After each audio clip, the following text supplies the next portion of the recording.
Layer आती है atmosphere की वो है ट्रोपोस्फेयर।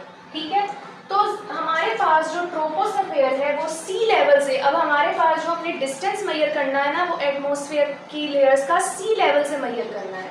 तो सी लेवल से हमारे पास जो ट्रोपोस्फेयर है उसका कितना डिस्टेंस है, 0 से लेके 12 किलोमीटर तक। यानी कि अगर हम सी लेवल से 12 किलोमीटर तक ऊपर एटमॉस्फेयर की तरफ जाएंगे, आसमान की तरफ जाएंगे, तो हमारे पास 12 किलोमीटर तक ट्रोपोस्फेयर जो है वो फैली हुई है। ठीक है, इस वाली हमारे पास जो लेयर है इसमें टेम्परेचर जो है वो क्या होता है, लो होता है। ठीक है, और कितना होता है, 17 डिग्री सेल्सियस से लेके 58 डिग्री सेल्सियस तक। ये टेम्परेचर क्या है, ये डिक्रीज यानी कम टेम्परेचर है इस लेयर में। उसके बाद इस लेयर के अंदर ना सबसे ज़्यादा कौन सी गैसेस प्रेजेंट होती हैं, नाइट्रोजन और ऑक्सीजन गैसेस। ठीक है, उसके बाद ये वाली जो लेयर है इसको टेम्परेचर स्टेबिलाईजर लेयर भी कहा जाता है, क्योंकि इस लेयर के अंदर हमारे पास जो नाइट्रोजन और ऑक्सीजन गैसेस प्रेजेंट है वो क्या करती हैं, वो टेम्परेचर को मेंटेन करती हैं। ठीक है, इस लेयर की वजह से हमारे पास जो एटमॉस्फेयर का टेम्परेचर है वो मेंटेन रहता है। ठीक है, नेक्स्ट हमारे पास अब आ जाती है स्ट्रेटोस्फेयर।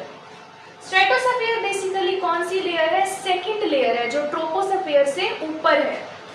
ये एक्सीड करती है 12 से 50 किलोमीटर तक। ठीक है, यानी हमारे पास जो हमारा आसमान है अगर हम 50 किलोमीटर अबव चले जाएं 12 से, यानी ट्रोपोस्फेयर से 50 किलोमीटर आगे चले जाएं तो हमारे पास स्ट्रेटोस्फेयर जो है वो होती है। ठीक है, यानी ये इसका टोटल डिस्टेंस होता है। तो हमारे पास यहाँ जो टेम्परेचर है वो क्या कर रहा है, टेम्परेचर जो है वो इंक्रीज की तरफ जा रहा है। तो हमारे पास -58 डिग्री, ये जो आपके पास ये लिखा हुआ है ये -58 है। ठीक है, तो हमारे पास जो -58 डिग्री सेल्सियस टेम्परेचर है वहाँ से लेकर 2 डिग्री सेल्सियस तक इसका टेम्परेचर जाता है।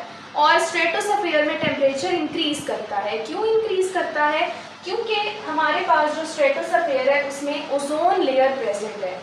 ओजोन लेयर के बारे में तो आप सबको पता होगा कि हमारे पास जो ओजोन लेयर है वो बेसिकली अर्थ तक यूवी रेडिएशंस को नहीं पहुंचने देती जो सन से आ रही होती है। ठीक है, तो ओजोन लेयर हमारी अर्थ को सन की यूवी रेडिएशन से प्रोटेक्शन के लिए होती है। तो ये हमारे पास ओजोन लेयर की जो फॉर्मेशन है वो बेसिकली स्ट्रेटोस्फेयर के अंदर होती है। ठीक है, तो ये हमारे पास फर्स्ट लेयर थी जो कि ट्रोपोस्फेयर थी, जिसको टेम्परेचर स्टेबिलाईजर लेयर भी कहा जाता है। स्ट्रेटोस्फेयर में ओजोन लेयर की फॉर्मेशन भी होती है और ये प्रेजेंट भी होती है। तो ओजोन लेयर हमारे पास जो है वो यूवी रेडिएशंस को प्रोटेक्ट करती है, यूवी रेडिएशंस को यानी फिल्टर आउट कर देती है।